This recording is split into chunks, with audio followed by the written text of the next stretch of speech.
20 years ago, an IRA bomb almost killed Prime Minister Margaret Thatcher at the Conservative Party conference in Brighton. After a night of heroism and sadness, 4 are dead and many are injured. Norman Tebbit, his wife Margaret and other party members are pulled from the debris. It's obviously an absolute ghastly outrage. This was Mrs. Thatcher's suite, but she survived, unhurt, unruffled and unbowed. Now, it must be business as usual. The detective who will lead the hunt has nothing but contempt for the bomber. I don't think it takes a lot of courage to walk into a hotel and hide a bomb behind the panel of the bath. That, in my view, is a cowardly act. But one voice has gone unheard until now, the voice of the bomber. This is the first time he's given his account of Brighton. He's speaking for himself and not the IRA. You knew what joining the IRA entailed. Oh, yes. You had to be prepared to... It meant that you had to be prepared to follow orders and give orders. And kill people. All of that. You prepared to kill? That was it, yes.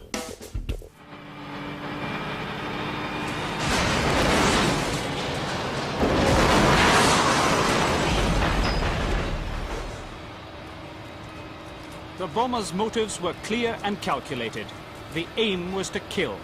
No warning was given, no one was to get out. The bomber watched the news in a pub in Cork, Ireland. Ambulance, police and firefighting officers. Someone remarked he seemed quiet. Tuned in, heard that there was 2 people dead. Awful thing to say, but there was a certain relief because the thing had actually gone off. You know, you went to all that trouble. The IRA had went to all that trouble to secrete that bomb in the hotel, you know, to attack the Tory party. And if it had failed to go off, well, chances are you weren't going to get another opportunity like that again. The Prime Minister visited the hospital this afternoon. Chief Whip John Wakeham had... Why was she a target? The buck stopped with her. You know, you go up the chain of command and she's the person in power. She came in the office determined to pursue a hard military line. I mean, what were we trying to do? We were trying to take the war to the England, the people, to the, you know, the British military and political establishment. The chief fire officer told me the bomber was either lucky or a construction expert. With one bomb... There wasn't that much skill. It was more an attitude, because a lot of people felt very nervous about explosives for absolutely correct reasons.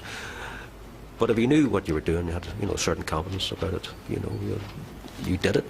If others were not prepared to do it, you had to do it. And bound for London, a Union Jack for the Prime Minister. Until yesterday, it had flown above the Grand Hotel.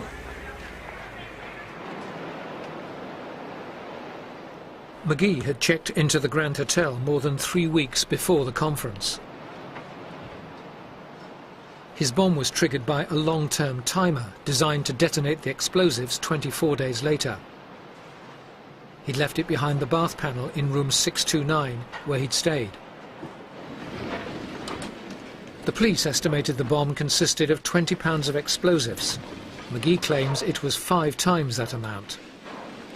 This is all that was left of the bathroom. As you're planting it, you know that 24 days later that bomb's going to explode and kill people. Are you conscious of that when you're setting it? You don't dwell on things like that. You're putting a bomb in designed to kill people, but I don't think you dwell on it. I mean, you've years afterwards to dwell on that. But while you're doing it, no. This handsome old hotel, known to generations of holidaymakers and prime ministers alike, was being inspected to see how much more would have to be demolished.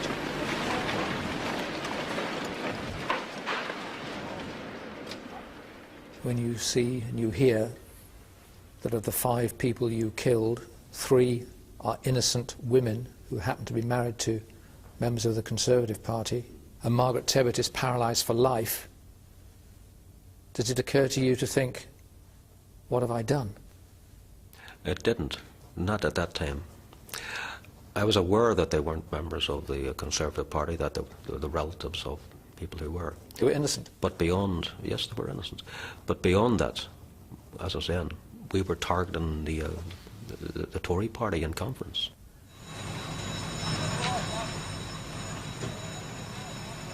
Did you see Norman Tebbit being rescued from the rubble? Well, I have to tell you quite honestly that at the time I wouldn't have lost much sleep about Norman Tebbit, who was always took a very kind of hard line in his statements about Ireland, and still does. I do very much regret the fact that his wife was confined to a wheelchair, has been confined to a wheelchair since. I've felt a lot about that.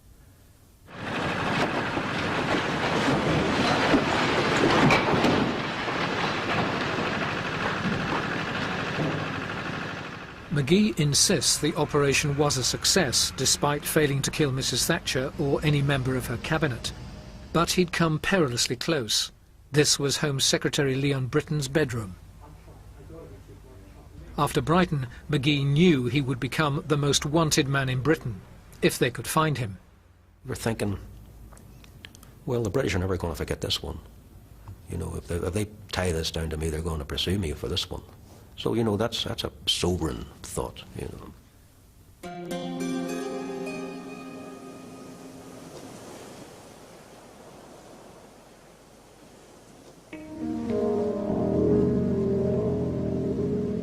The man chosen to head the murder hunt was Chief Superintendent Jack Rees of the Sussex Police. It was his first terrorist case. He was about to retire and indulge his passion for deep-sea fishing, but he couldn't resist the opportunity to hunt down the Brighton bomber. I prefer to catch big fish than a large quantity of small fish. I would sooner sit all day for one monster than sit scratching about pulling out tiddlers. What a challenge, really, to be faced with a job of the magnitude of the IRA bombing the Grand Hotel, trying to destroy Maggie Thatcher and the cabinet. Jack Rees and his team of Sussex detectives were backed up by Scotland Yard's anti-terrorist squad. Magee's bomb had blown a hole in the front of the old building and dislodged a giant chimney that had crashed through a column of rooms to the basement. The ruins presented them with a crime scene of mind-boggling complexity. Every scrap of rubble was meticulously sifted for clues. How safe is that, John? If it's safe, we'll leave it. You want to push it over? One piece of the bath was found on the roof of a nearby car hire office. That helped them pinpoint the bomb site, the bathroom of 629. This pipe, wrapped in black plastic, was all that was left. Mrs. Muriel McLean, only feet away, suffered fatal injuries. Her husband was pulled from the rubble, alive. All the debris had to be collected so that we could find any clues as to the device that had caused this damage and explosion. And we bought every dustbin in Sussex. There were about 4,000, and for a period there was a shortage of dustbins. And tons of debris were sifted by policemen who were dubbed as the flower graders. The Grand's ballroom became a giant forensic lab. Sussex police recorded the scene as every ounce of debris was sifted for any trace of the bomb and its timer. Any more specials? Lie around, please. Yeah, about on that desk, look, the table up there. There was zero intelligence on who the bomber was. If he was to be caught, the trail would have to be forensic. Even the tiniest particle was scrutinized for evidence. Sometimes the unexpected turned up. One MP asked us later if we could find his mother's contact lenses, and they were in fact found. It was in this toilet bowl that investigators found a vital clue, parts of the timer that had triggered the bomb.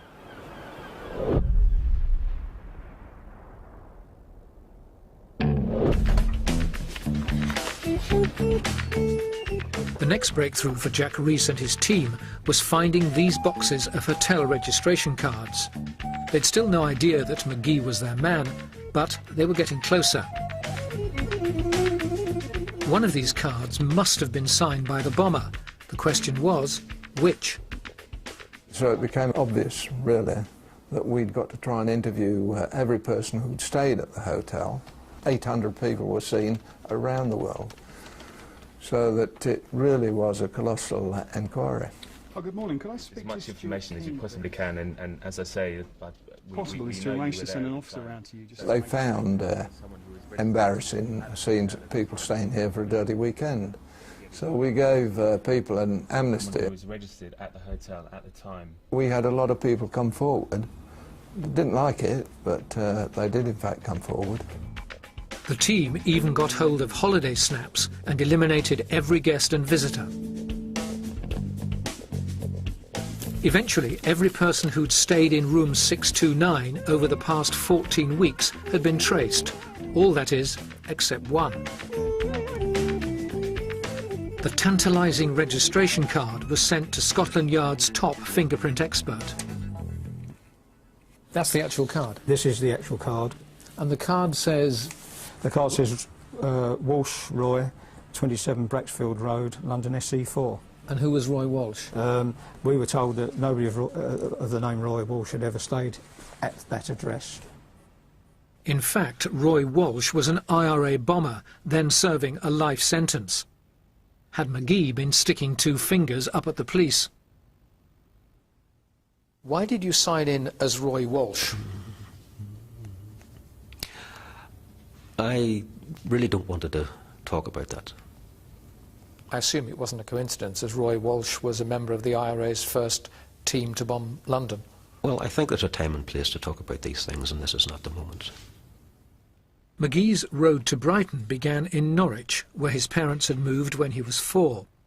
They wanted him to sound English, useful when he checked in at the Grand all those years later. Did you sound English? Well, I must have done, because I can remember my mother saying to us at one point, trying to correct our accents a wee bit, for whatever reason she had. So we would have been calling her Mommy, which is a very Belfast thing. And she said, no, you call me Mum. I think she wanted us to fit in. As a teenager, he acquired a police record. It was later to prove his undoing. Do you remember being fingerprinted in Norwich? Yes, I'm sure that happened. I don't specifically remember, but I'm sure it was part of the process. I was just, how would you put it, shoplifting, breaking and entry, theft generally, just making a nuisance of myself, you know. When he was 19, Magee returned to Belfast to find a very different city to the one in which he'd been born. It was 1971, and the British were locking up suspected terrorists without trial. Soldiers were on every corner. And there was bitter resentment, not least among the young. The hatred of the Brits that led to Brighton was generated here on the streets of Belfast. You're actually in a war zone then. There would have been armoured cars up and down the road. Burnt out buses in several locations and cars, rubble strewn across. You know, you were, you know, the aftermath of a serious riot.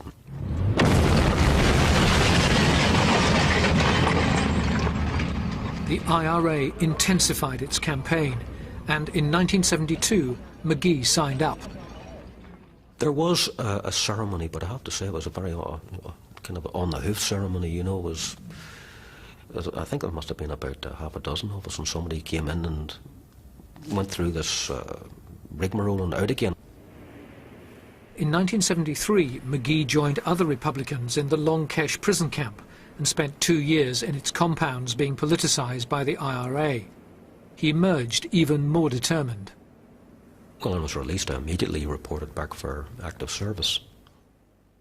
I mean, immediately, I mean, within an hour of getting off the bus in Belfast, I'd reported back. And from that moment, I was active until the moment of my arrest.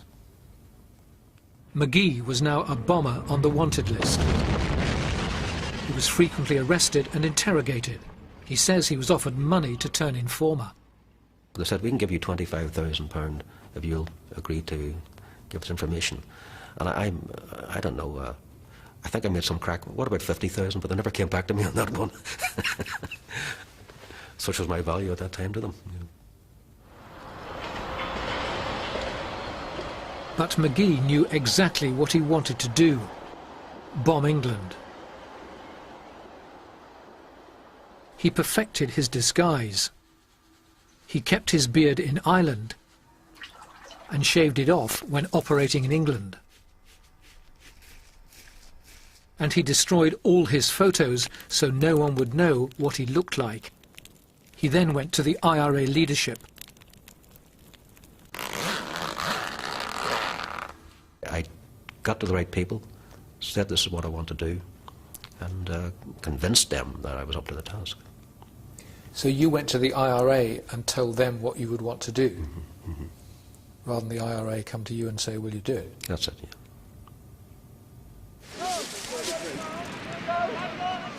Brighton was the end result. Their work done, Scotland Yard's finest signed off in style.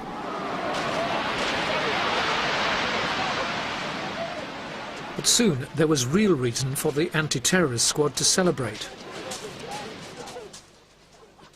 At long last, the bomber's prints had been identified. We found one mark in this area which is consistent with somebody signing, but only in one particular place, and then the tip of the left little finger up in this corner here, which I think is consistent with pushing it away back to the receptionist. And what does that suggest to you? It may suggest that somebody had signed in and tried to avoid leaving their prints on there.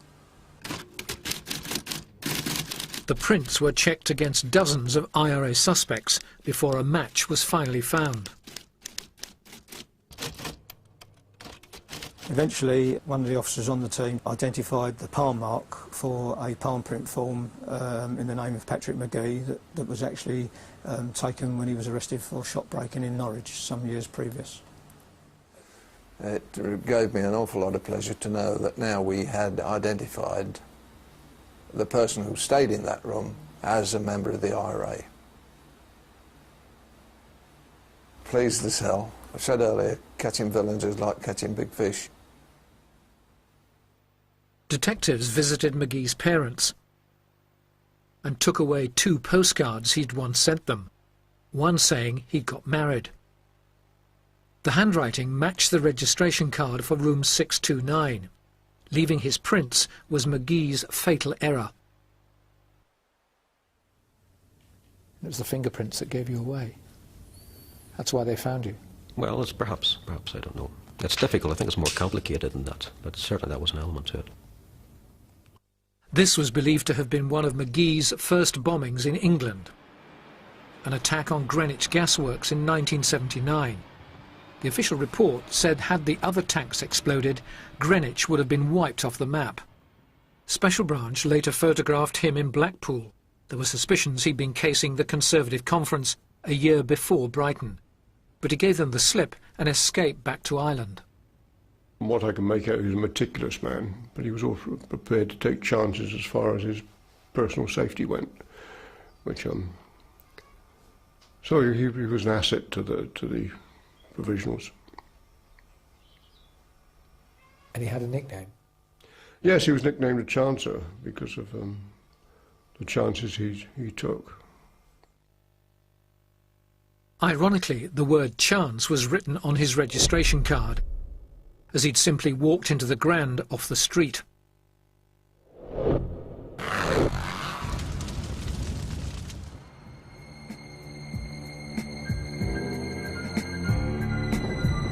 After Brighton, Magee went on the run again.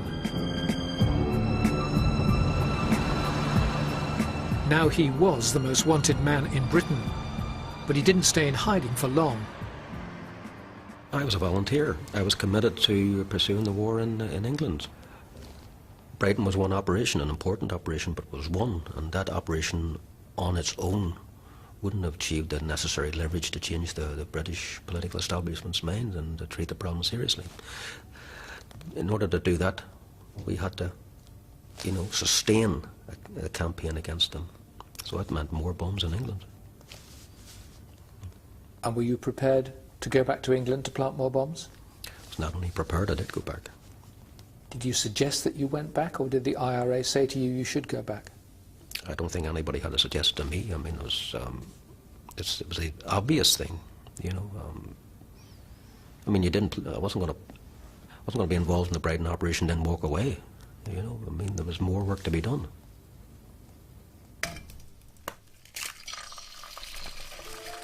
By the beginning of 1985, Magee was in an IRA safe house in Glasgow with 2 women and a man. He was plotting the follow-up to Brighton.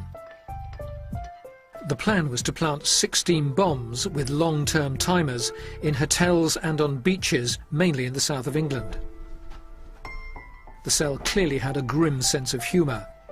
Police later found a poster of the A-Team stuck up on the wall. The target was commercial. You know, you were going to place bombs in seaside resorts around the country, so they would go off in stages over, say, a monthly period. The cell wrote out a calendar showing in meticulous detail when timers would be set and when and where the bombs would be planted on consecutive days through July and August. Would warnings have been given for the seaside bombs? Yes. This would have been terrible, really, because you had 15 bombs going off on a daily basis. Day after day after day. Yes, not being able to do anything about it, because you could never find a bomb in the time that would be given. And you couldn't, it wasn't worth risking the men. You may as well just let the hotel go. It was, I think, from a bomber's point of view, a very clever plan. Why would warnings be given for the seaside bombs but not Brighton? Well, because the seaside bombs were planted in places where you're going to have like a lot of, you know, ordinary people out holidaying, etc. You're not targeting them, but you are trying to, you know, somehow get your point across that you can damage the British economy. You don't want to kill civilians. Brighton, on the other hand, you were trying to kill members of the British government. Magee's plans were well advanced. British intelligence had failed to prevent Brighton, but could they prevent the sequel as winter turned to summer? Magee had slipped through their fingers before. Would he do so again?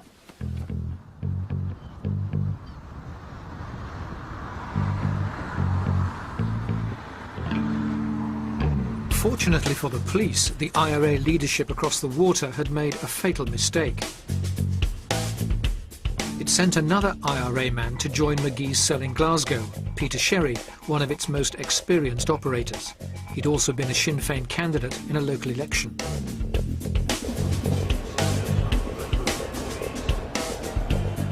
Because Sherry was such a high-profile suspect, he was under constant surveillance by RUC Special Branch.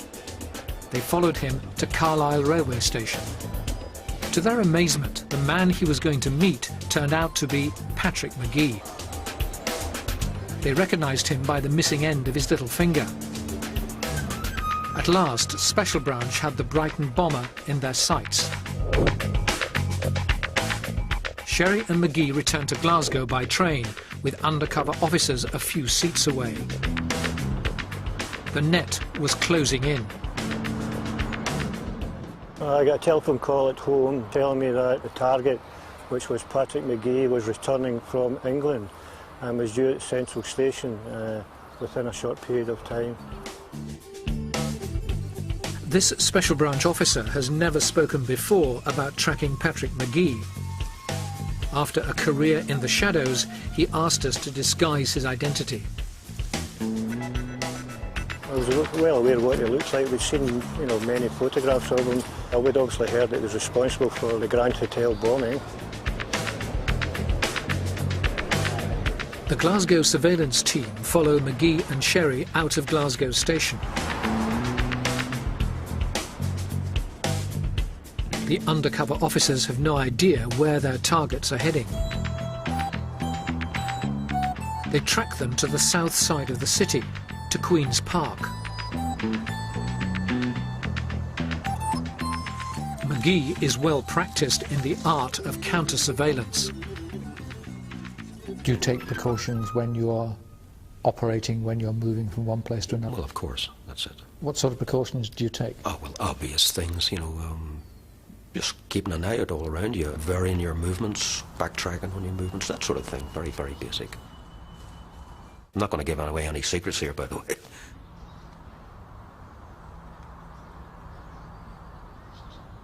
Did they take any precautions that might indicate that they were aware that they might be being followed? Well, they did a dry cleaning exercise when they left the park. They went into a public house, stayed there for 5-10 minutes. They would immediately sit looking at the door and seeing if anyone followed them in. The team let Magee and Sherry run and resisted the temptation to arrest them. He's in Glasgow for a purpose with Sherry. So is he meeting up with someone? What's he there for? Has he got, a supply of explosives in Glasgow? We don't know. And as long as we were comfortable, he wasn't aware of us, we were quite happy following him.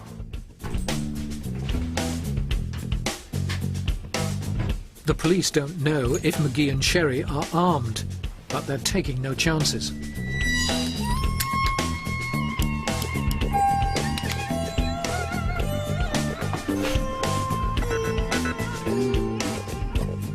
Magee and Sherry have now joined the IRA cell in its flat.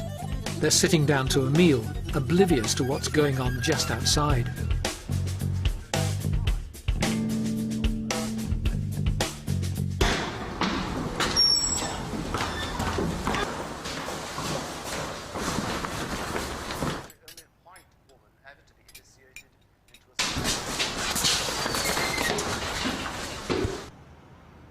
I instructed one of my colleagues to knock on the door, and within seconds the door was answered.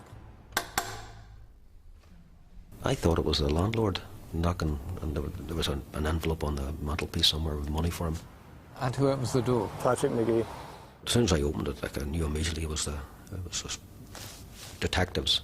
So you're face to face with the Brighton bomber? Yes. And what goes through your head at that moment? Arrest him. I can remember saying something silly like, oh, yes, can I help you? You're bluffing. And how does he speak? In a very good English accent. As soon as that was out of my mouth, they just jumped right over me, pulled me out and jumped over me. And gun was put to my head, and the arrest team went in and took the others out. The hunt for the Brighton bomber is over, and there's a bonus, the breaking of the most dangerous IRA cell in Britain. 2 are carrying guns. When the police search the flat, they find thousands of pounds in cash.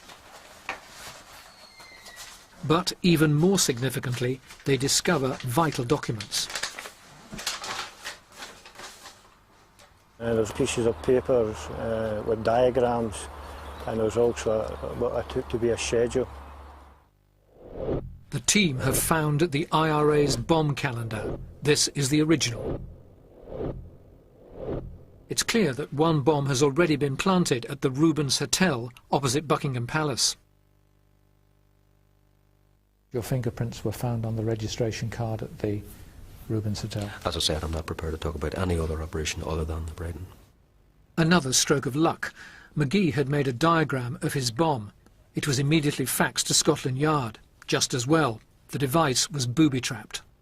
The bomb was also fitted with 2 types of anti-handling units, which would cause the bomb to go off if it was disturbed. One of these was a mercury tilt switch, which would cause the bomb to fire if it was tilted. The other one was a micro switch, which would cause the bomb to fire if it was moved. The £5 bomb was discovered in room 112. The hotel was evacuated, and this cable was run out of the window to detonate the bomb at a safe distance. But we then went down and took shelter in a shop doorway, and as the bomb had been found by one of the police drivers, a chap called Chips, I thought he should press the button. He at first was rather reluctant. I pointed out that you seldom get the chance to blow down a hotel and not get blamed for it, and so he pressed the button. This was all that was left of Magee's bomb. When questioned, Gerard MacDonald, Peter Sherry, Ella O'Dwyer and Martina Anderson said nothing, and they refused to reveal where the other 15 bombs were stored, as did Magee.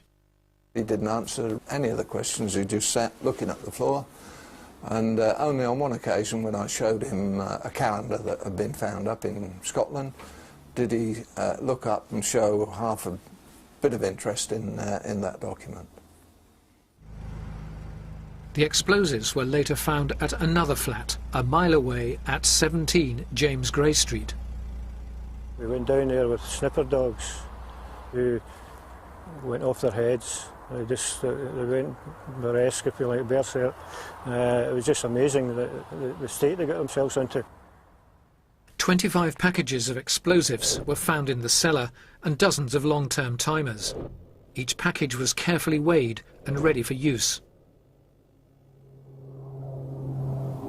Magee was flown to London by private plane. No airline would carry him. The following year, he was sentenced to life for 5 murders, with the recommendation that he serve at least 35 years.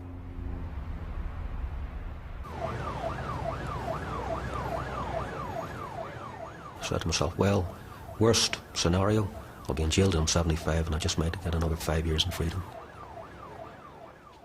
When the judge sentenced you, he described you as a man of exceptional cruelty and inhumanity. Wasn't that an accurate description? To be quite honest, I wouldn't have expected anything better from a British judge. He was there to do a hatchet job, and he did it. But the way he described you is that you were a calculating terrorist who actually enjoyed what you were doing. That's what he said. Oh, well, I wouldn't even comment on that. Magee was released from the Maze prison in 1999 as part of the Good Friday Agreement. He'd served 13 years of the recommended 35. He'd studied for a PhD in prison and was now Dr. Patrick Magee. How did you feel when you saw him walking out of the Maze prison? He ought really to have served the minimum of 35 years that Lord Justice Boreham recommended that he served. He got 8 life sentences, and the judge recommended that he serve a minimum of 35 years. And I think someone who's committed a crime of that magnitude ought really to serve the time that the judge recommended. It was a cowardly act, and he killed 5 people.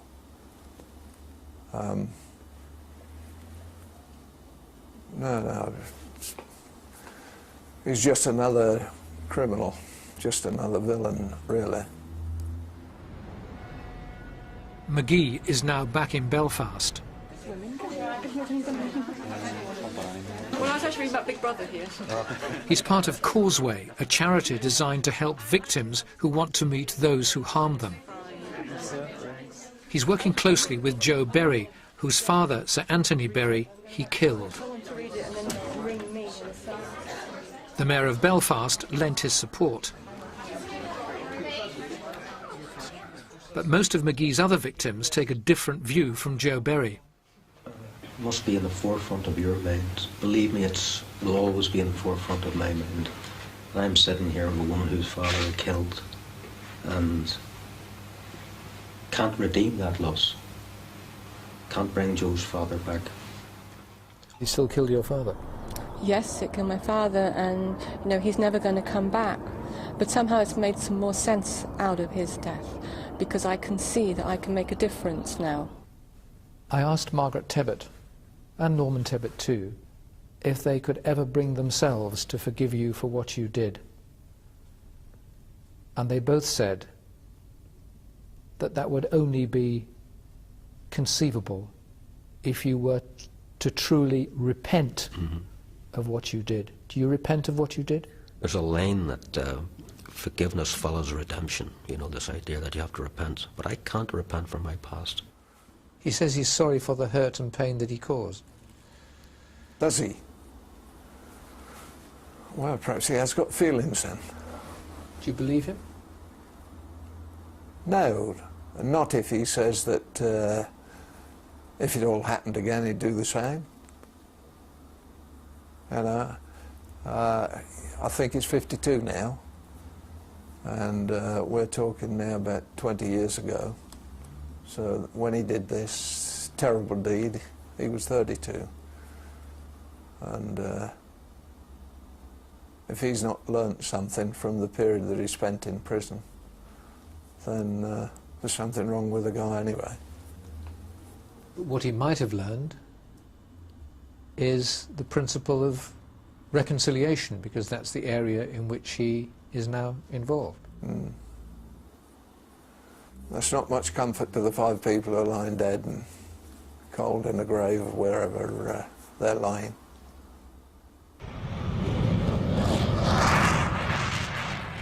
Just 2 months after Magee was sentenced, Concord signalled that the Grand was back in business. The ceremony seemed designed to prove that the bomb had achieved nothing and that the Prime Minister and Norman Tebbit remained as determined as ever. Mrs. Thatcher returned the flag that she'd been given for safekeeping.